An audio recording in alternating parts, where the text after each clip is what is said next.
Hey, welcome to Chickified Growth. This is our first episode of our new podcast. This is where go-to-market AI and the Deep South collide. I'm David York. I'm your host, and I am joined by none other than Sara Moseley, your co-host. Hey. And we are super excited for you to be here. This is our very first episode, so just give you a brief intro about us. I have been in marketing for about 30 years and have started 3 different companies. Sara, go ahead. I have been in straight up advertising, corporate marketing, all of it, and doing freelance since 2008. God bless us, everyone. Yeah. And we are excited that you're here. I'm going to go ahead and just kind of jump into, kind of why we started this podcast. From my perspective, I have always kind of wanted to do a podcast, but I've struggled to find the right topic. Obviously, with AI jumping forth, I've been spending a lot of time writing and discussing and working with folks. Sara and I talk about AI a lot. Yes. And we are both from the Deep South. So I said, why not give everybody the podcast that they never asked for, which is talking about marketing, go-to-market, AI, and the Deep South all in one? Yes. Because we can't, and it should be pretty fun. And our backgrounds kind of lend us to this. And there's just so much nuance and character in the Deep South and so many things that are particular to and specific to the Deep South. We thought we could, kind of bring that to you and hopefully have some fun as we go through this. Help you navigate AI with some homespun wisdom. Just for the record, I don't have a Southern accent, so I did bring Sara on as our co-host to make sure that we have more Southern credibility, because I'm from Oklahoma and Texas, but I grew up in the city. So I'm kind of a city boy, even though I grew up in the South. Texas and Oklahoma probably aren't considered the Deep South. But Sara, on the other hand, yes, she's got bona fides for the Deep South because she grew up and lives in Central Alabama. Yes. Yes. The heart of Dixie. We are the center of the Southern universe. So it happened here first. Yeah. All right. So a bit about our format and frequency and a bit about the podcast here. We plan on doing episodes that are probably sub 30 minutes in length. I like to think about how I like to listen to a podcast. It's basically like how long it takes you to jump in your car, head to the Piggly Wiggly to pick up some okra to fry, and then get back home. Now, if you're not familiar with the Piggly Wiggly, Sara, would you like to enlighten us on what that is? Man, the Pig is the #1 grocery store. That is where you go to see everybody you went to high school with. It is where you go to get whatever kind of, moonshine you need, whatever kind of homespun groceries that you need in local flavors and good barbecue. So, yeah, so the Piggly Wiggly. Like Pig's got it. Yeah, the Piggly Wiggly is a Southern institution of grocerydom. And if you've not lived in the Deep South, you may not have gotten to enjoy and participate and visit one of those. Yes. They do have Piggly Wigglies down in Florida. I'll have you know, I have been to some down in that part, mostly in the Panhandle, which is still considered the deepest of the Deep South, in my opinion. But yes, so that's our kind of length as far as that goes, 20 to 25 minutes on average. We might go a little longer, we might go a little shorter. We're just trying to keep it in that range. And frankly, that's just a personal preference of mine. So I could care less if anybody wants a longer podcast. I like my podcast 25 minutes long. So the podcast I'm going to make is going to be 25 minutes long. It's like shake and bake. That's all you're getting. All right. So as far as frequency goes, we are going to try to do this once a week. But just like weather in the South, we may be a little unpredictable. So I will give you an example. It was 30 degrees here in Dallas, Texas yesterday. I believe Thursday, it's going to be up to 70. So that's a good example of the unpredictability of Southern weather. So our timing on this podcast is going to attempt to be weekly. Again, we may be unpredictable from time to time. Yes. Just giving you fair warning. There could be monster truck rallies we need to attend, all kinds of stuff like that going down. Fair point. Maybe some wrestling as well that we may fit in there. or wrestling if you're from Alabama. All right, so let's get into topics and kind of a quick overview of that. So obviously, we're calling this where go-to-market AI and the Deep South collide. That's kind of the breadth of what we're going to be covering from week to week. Obviously, we are both been in marketing for 25 to 30 years, so there's going to be a lot of talk about go-to-market challenges, what we've seen in marketing. I've been in sales for a number of years and running companies for the past 15 plus years. So there's a lot to talk about there.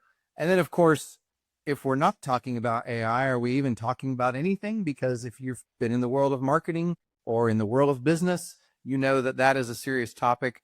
I actually run a consultancy that works with companies, big enterprise companies, around AI adoption. So certainly a topic that's very near and dear to my heart. And then lastly, we really want to weave in and sprinkle, or as Sarah mentioned, shake and bake a little Deep South information on you. It may be talking about football. It may be talking about food. I guarantee you we will be talking about food. Yes. Because that is basically what the whole entire South revolves around. Yes. We'll certainly be diving into the various kinds of sweet tea that you may experience in South, among other things. And of course, lastly, some of my Aunt Ruby's recipes will find their way into this podcast. I can guarantee you. So, so we're going to mix and mash all that stuff up and have a good time doing it. All right. So let's jump into our topic for the day. The topic of the day is, can you deep fry AI? Now, here's the thing. Obviously, you can't deep fry AI. But I will guarantee you that someone in the South will probably try if you give them the opportunity. That is true. Definitely true. So if you've been in the South and lived in the South, you will know that the kind of pinnacle of deep frying happens at the state fair. Now, Sarah, I'm going to read you a list of things that are deep fried at the Texas State Fair. So at the Texas State Fair, we have in Dallas every year. It's massive. There is a ton of food. There's a ton of livestock. They have the little piggy races where they race the pigs like with horse race. In normal places, it would be a horse race. In the Deep South and in Texas, we race the little piglets. Yes, you catch those pigs. But they are known for the Deep South. So I went on and was doing my research, and I cut and pasted a list of all the kind of exhausted list of items from the Deep South that are fried at the State Fair. And this is the list that they produce and output of the Deep State Fair deep fried foods. You can say that 5 times fast. It is 6 pages long of deep fried foods. How can one make a decision? Yes, exactly. So I want to read some of these and get your reaction. So there's so much deep fried foods, they break them into categories. Wow. First, we start with classic and savory fried items. Okay. So they have something called 8 balls, which is cheesesteak balls that are deep fried. Okay. We have deep fried armadillo. I didn't even know you could eat armadillo. Oh, that's wrong. That's what people in Mississippi would do. You don't need to be eating that. Speaking of that, there is a whole slew of Cajun deep fried foods. So boudin balls, Cajun boudin egg rolls, Cajun fried deviled eggs, Cajun fried ribs, Cajun fried wings. That's your Louisiana section right there of the deep fried. I'm going to confess that's probably all going to be really delicious. Yeah, I'm sure it would. Then you've got your chicken section. So I'm just going to run through these. Deep fried chicken and waffles. Ooh, chicken dumplings, chicken fried bacon. That's a good one given we're chicken. I like that. Both. Yeah. Chicken fried bacon, chicken gizzards, chicken livers, chicken nuggets, of course, chicken skin. Okay. Some people like fried chicken. They love the skin off the fried chicken. You know what that is. Give you a whole order of skin. That's like when you go into Captain D's and you get the basket of crunchies. Exactly. If you're just putting the Tetra toast from the bottom of the Fry Daddy, and it's good. All right. Deep fried nachos, deep fried stuffed Doritos. Ooh, hey. Guacarones, fried pork belly, and guacamole together. Deep fried. That's a little Tex-Mex there for you. Jalapeno corn dog shrimp, lobster tails. I'm just going to go through these because I've not read all these. Deep fried pizza. Okay. Okay, right. You didn't know you could deep fry that. And then I'm going to get into, here's kind of a special list where we get into a little bit more. So, hot chicken and pancake poppers. This got a description to it. Nashville hot chicken and pimento cheese in pancake batter, fried and drizzled with sriracha honey. Oh my God. That sounds amazing. Balls is what that sounds like. Right? Drowning taquitos, chicken taquitos, which are deep fried, served in a cup with creamy sauce, guacamole, pico with cheese. Mmm. Fat bacon pickle fries, bacon wrapped pickles, fried to perfection. Went to perfection. And then, if you really interested something interesting, deep fries Vietnamese coffee. Whoa. Oh, that's going to put you on the toilet post haste. Like, you don't even have to want to put it swallowing before you're like, I got to get the porta potty.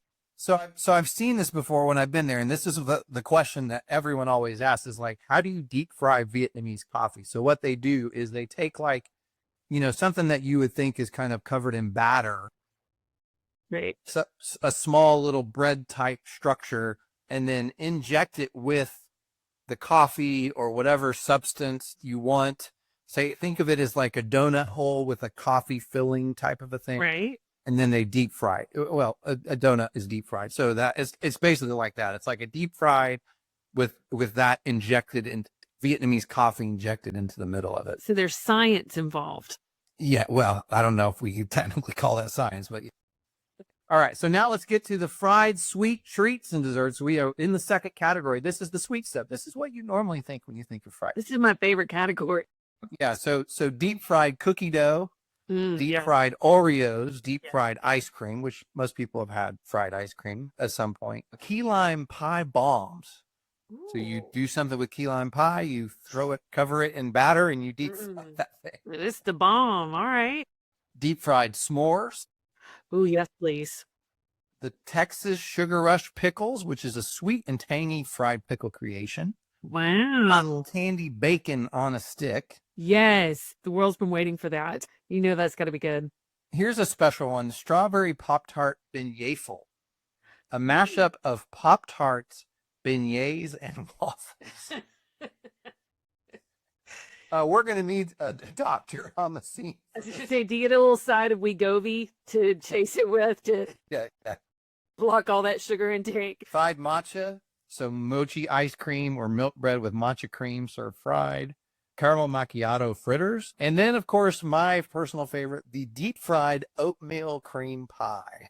Ooh, okay. So you probably remember if you're an 80s kid, you had oatmeal cream pies from Little Debbie in your pantry at all times. Somebody else has recreated that. They batter that thing up and drop it in fire. I've been enjoying the little holiday cakes this week. Yeah. So now I'm going to get you into the third category, which are called the Big Tex choice. So Big Tex is this giant creation that kind of lords over the state fair. It's like 60, 80 feet tall, and it's just kind of this really southern animatronic. When you think animatronics, you think of Disney World or something really fancy. This is not that. It's like somebody made this in their backyard, and it's 80 feet tall. So it's like a cheese level. Exactly. His name is Big Tex. So these are the Big Tex choice fried creations. Meat Lovers Crunch Wrap Calzone. And this is Crunch Wrap has registered trademark next to it. So there's something official about this. Don't think you're going to steal this, David, because you're not. I know. Exactly. How about a fried charcuterie board? Oh my God. Yes. In the South, we can take anything that might be, kind of like put together and destroy it and ruin it. You're going to need the wood and fiber from the... Fry a charcuterie board. All right. Peanut Butter Paradise. Fried honey bun. Okay. You know what a honey bun is. It's 47 grams of fat per serving. Right. A fried honey bun with layers of Reese's and Butterfingers. Oh my gosh. Yeah. And it comes with a side of chest compressions. Yes. And then we have cha-cha-chata, which is fried arroz con leche bites, and horchata, which actually sounds kind of good because who doesn't love a good horchata? Who does? Okay, now this is the fun thing about this. Those are all the exotic ones that are kind of specialty ones. There's a whole section that's just like, here's the legacy fried foods that we just assume that are going to be there every year. You should know that these fried foods are always on the menu. Those ones are the ones that kind of change out. These are the ones you're always going to see. Number one is the original corn dog. So if you've been to the Texas State Fair or you've watched a football game that they broadcast from the Texas State Fair, you will see they have like 2-foot corn dogs that are on a stick. They're actually fantastic. So they sell hundreds of thousands of corn dogs at the State Fair. The other one that is a staple here that was notably invented at the Texas State Fair is fried Coke. Yeah. Because nothing says the South except for deep frying Coca-Cola. Nature's nectar. It's good stuff. Yeah. So it's topped with syrup, whipped cream, cinnamon, and a cherry. That's good. And then here's the other ones that many of you have probably heard of before: deep fried Twinkies, deep fried pork ribs, fried cheesecake. My personal favorite, fried butter, because what more do we want to eat is just a big old chunk of butter that has been deep fried. If you're worried you're not going to have a stroke, this is the fast track to get to that. Yeah, we don't use butter as an add-on here. We use it as the entire meal. Yeah, it's the main event. It's the main course. And not just regular butter, deep fried butter. That's right. Deep fried peanut butter jelly and banana sandwiches. Elvis's sandwich. Yeah, so we deep fry that here too. And then, of course, the last on that list is fried alligator. So that's an exhausted list. I mean, I don't know how long it took us to get through that, but it is quite a bit. The moral of the story here, and this is really what we're trying to get to when we're talking about deep frying things and AI. The moral of the story here is just because you can does not mean that you should deep fry everything. That's And right. when it comes to AI, what I tell customers and what I really lean into on this is we're in this phase right now where everybody thinks that AI should be applied to everything and everywhere, right? And if you've been reading anything on LinkedIn or any reports, that's kind of the sentiment you will come away with, is that everything is AI at this moment. And the reality of it is it's not necessarily the case. Sometimes you don't need AI to fix something or to take you to the next step or to progress yourself forward. Sometimes you need something like good old-fashioned automation. Sometimes you just might need a better strategy. Sometimes, Sarah, as you could say, is you might need better copy, better creative in your marketing. Yeah. Right. And so that's really kind of the press or the gist of that funny topic, which is how you deep fry it. By the way, this is the Southern podcast. You are going to hear some dogs barking in the background from time to time. Yes. We're just going to lean into that. We're going to allow that to take place. I have 3 dogs sitting at my feet right now. One of them is gnawing on her foot. I can hear it. You probably can't, but I can hear it. So we're just gonna roll with that. But at the end of the day, just because you can apply AI doesn't necessarily mean you should. And so from a strategy perspective, from a kind of thinking in terms of your business process, your roadmap, your go-to-market strategies, you don't want to be trying to over apply AI in places that it shouldn't be or shouldn't go. Yeah. And the way I talk about this with customers is thinking in terms of kind of 2 things. One is deterministic thinking and deterministic process versus probabilistic. And that's, the difference between something that is a little bit more static in nature versus something that's not.